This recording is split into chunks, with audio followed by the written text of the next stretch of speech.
जय भीम, नमो बुद्धाय साथियों। तो 1 दिसंबर को कई राज्यों में बौद्ध महासम्मेलन भी हुए हैं और 26 नवंबर को बाबा साहब के जो संविधान दिवस है उसकी भी सभाएं देश के हर कोने-कोने में हुई हैं और बहुजन समाज ने ये जो सम्मेलन है इनको भी किया है काफ़ी जगहों पर और बाबा साहब के संविधान दिवस को भी मनाया गया है। लोगों को जागरूक करने की कोशिश की गई है कि लोग जागरूक हो जाएं, अपने हक अधिकारों के बारे में समझें। अब मैं एक बात कहना चाहती हूँ कि जब सभी पार्टियां जो हमारे बहुजन समाज की हैं, बहुजन समाज पार्टी है, आज़ाद समाज पार्टी है या समाजवादी पार्टी है, ये सब बहुजन समाज को जगाने में लगे हुए हैं और अलग अलग बौद्ध महासम्मेलन भी कर रहे हैं और संविधान दिवस को मना रहे हैं। जब इनकी विचारधारा एक है, इनका लक्ष्य एक है, तो ये पार्टियां एक साथ मिलकर क्यों नहीं आती हैं? सबसे पहला सवाल मेरा ये बनता है।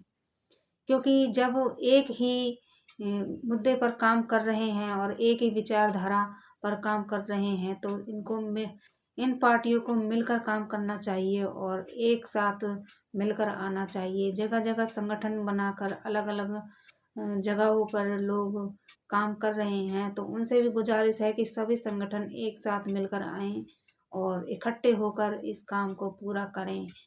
और मैं आपको बताना चाहूँगी जो मेरे पास वीडियो आई हैं और जो मुझे पसंद आई हैं उनकी बातें मैं वो भी बताऊँगी। मैंने लिख कर रखी हैं क्योंकि अ, मुझे समय नहीं मिलता है, आप भी समझ सकते हैं। मैं भी एक गृहिणी हूँ, काम होता है लेकिन समाज के लिए तो कुछ करना ही है। फिर भी मैं जितना मुझे टाइम मिलता है उतना मैं समाज के लिए थोड़ा बहुत टाइम निकालने का काम करती हूँ और अपने समाज के लिए चाहती हूँ कि मेरा समाज समझे और जो ज़रूरी बातें हैं वो भी उनके बीच में आए।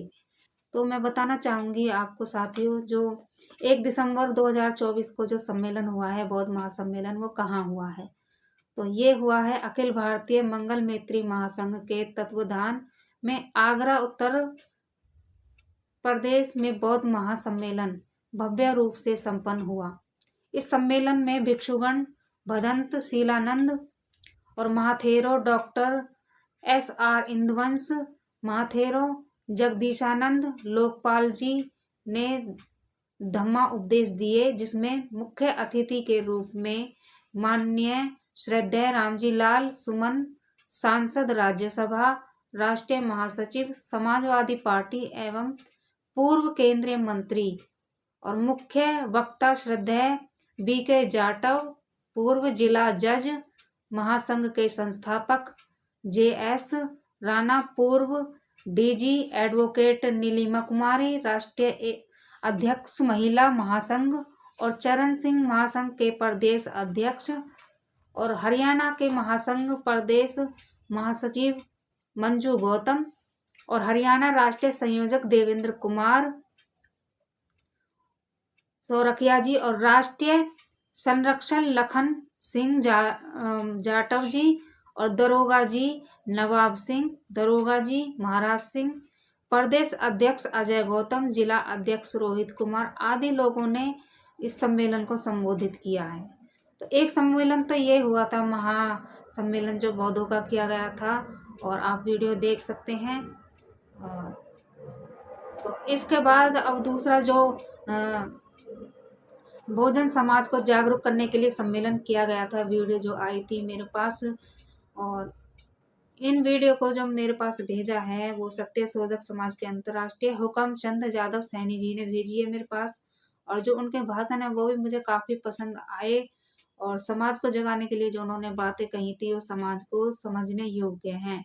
यह राजस्थान में भरतपुर में दशहरा मैदान में संविधान समारोह दिवस में के उपलक्ष्य में 9वां संविधान समारोह आयोजित किया गया था, जिसमें इस समारोह में मुख्य अतिथि के रूप में सत्य शोधक समाज अंतर्राष्ट्रीय प्रभारी हुकम जादव सैनी और इंदौर मध्य प्रदेश और मुख्य वक्ता डॉक्टर रितु सिंह भी वहां पर मौजूद थी, अमृतसर पंजाब से।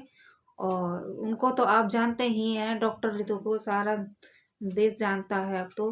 विशेष अतिथि प्रोफेसर R.D. कुशवाहा भरतपुर, अध्यक्षता प्रोफेसर R.R. बौद्ध और भरतपुर की उपस्थिति में ये समारोह आयोजित किया गया था। इस समारोह में धौलपुर, करौली, हिंडौन, गंगापुर सिटी, अलवर, मथुरा, जयपुर, दौसा, आगरा, दिल्ली और बेंगलोर, कर्नाटक सहित हजारों की संख्या में वहां पर गणराज्य नागरिकों की उपस्थिति में इस समारोह को आयोजित किया गया था। वहां पर जितने भी समारोह थे, काफी संख्या में लोग वहां पर मौजूद थे और भारी संख्या में लोग मौजूद थे। और जो मैं आपको नाम बता रही हूँ, हुकमचंद यादव सैनी जी हैं। उन्होंने इतने अच्छे लोगों को समझाने का काम किया और उनको अपने भाषण में कहा था कि हम खुद ही जाकर अपनी जात बताते हैं और जातिवाद तो हम खुद बढ़ाते हैं। हम किसी ब्राह्मण के पास जाते हैं नामकरण करवाने या किसी फंक्शन के लिए, कुछ भी मुहूर्त निकलवाने जाते हैं, तो जब ब्राह्मण जात पूछता है तो आप खुद ही उसको संबोधित करते हो कि हम इस जात के हैं। तो उनका कहना ये था, इस बात से मैं भी सहमत हूँ। जब आपसे कोई पूछता है तो आप कह सकते हैं कि मैं बाबा साहब का अनुयायी हूँ, भगवान बुद्ध का अनुयायी हूँ। तो आप बता सकते हैं, आप खुद जात बताकर जातिवाद का शिकार हो जाते हैं। ये चीज़ें उन्होंने काफ़ी अच्छी कही थी और हमारे संविधान दिवस के लिए भी और बाबा साहब के लिए भी उन्होंने काफ़ी अच्छी बातें कही थी कि हमें बाबा साहब अमर रहेगा जो हम नारा देते हैं, उसके साथ हमें यह नारा भी देना चाहिए कि हमारा बाबा साहब का जो संविधान है वो अमर रहे। अगर बाबा साहब का संविधान अमर रहेगा तो बाबा साहब तो निश्चित तौर पर अमर रहेंगे, उनकी विचारधारा अमर रहेगी। ये बातें मुझे काफ़ी प्रभावित की थी और मैं आपको वीडियो दिखा देती हूँ। वीडियो में आप पूरी वीडियो देखिएगा और पसंद आएगी तो वीडियो लाइक शेयर ज़रूर करना है, चैनल को सब्सक्राइब भी करना है इसी तरह की वीडियो देखने के लिए आपको। तो चलिए हम आपको वीडियो दिखाते हैं कि जब तक हम महात्मा फुले, बाबा साहब अम्बेडकर के विचारों को घर घर तक नहीं पहुंचाएंगे, जन जन तक नहीं पहुंचाएंगे, हम इस काम को पूरा नहीं कर पाएंगे। वो संविधान को बचाने का तरीका यही है कि हम सब मिलकर दुश्मन से लड़े। SC ST OBC हम जितने भी हैं, 85% कहने को तो हम कहते हैं कि 85% है, लेकिन 85% हम एकजुट होना चाहेंगे। हमें एक दूसरे से भाईचारा बनाना पड़ेगा। दुश्मन किस तरह से हमारे बीच में आता है ये हम सोच नहीं सकते। जो OBC का नहीं है वो OBC का क्या आज देश में राज कर रहा है। जो पिछड़े वर्ग का नहीं है वो पिछड़े वर्ग का कहकर इस देश पे राज कर रहा है और हमारी सारी सुख सुविधाएं वो धीरे धीरे खत्म करता जा रहा है। कि जब संविधान का खत्म हो जाएगा, जब मतदान देने का अधिकार खत्म हो जाएगा, संविधान के बारे में हम लोगों को बताना पड़ेगा और गरीब से गरीब, मजदूर से मजदूर लोगों को बताना पड़ेगा, माता बहनों को बताना पड़ेगा कि अगर आपने संविधान को बचाने में हमारे साथ नहीं दिया, हमारी इस भूमिका में सपोर्ट नहीं करा, तो ये मान के चलिए कि आने वाले समय में जो आज से 150-200 साल पहले चलता था वही राज और वही शासन वापस आएगा। इस देश में जब बीजेपी का शासन आया तो इस देश के शंकराचार्य ने ये कहा और भागवत जी ने कहा कि हमारा 150 साल पुराना सपना और 250 साल पुराना सपना पूरा हो गया। तो अंदाजा लगाइए उनका कौन सा सपना पूरा हो गया।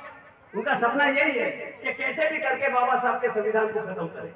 और संविधान को खत्म करने का सबसे बढ़िया तरीका यही है कि हमें हिंदू मुस्लिम के नाम पे दंगे कराना, झगड़े कराना और इसके माध्यम से संविधान को खत्म करना।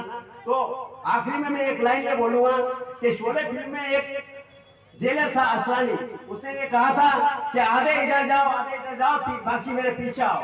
तो ये सरकार भी यही कहती है कि आधे तो जाइए मंदिर मस्जिद में और आधे जाइए हिंदू मुस्लिम में और बाकी मेरे पीछे आइए राष्ट्र खत्म करने में और आपका संविधान खत्म करने में। मैं इतना ही कहता हूँ। जय भोले जय भीम। नहीं मानता हूं किसी ब्राह्मण ने आपको जाति का विशेष का दर्जा दिया है, ये जाति का ठप्पा लगाया। हमने खुद जाति जाकर उसको बताई है।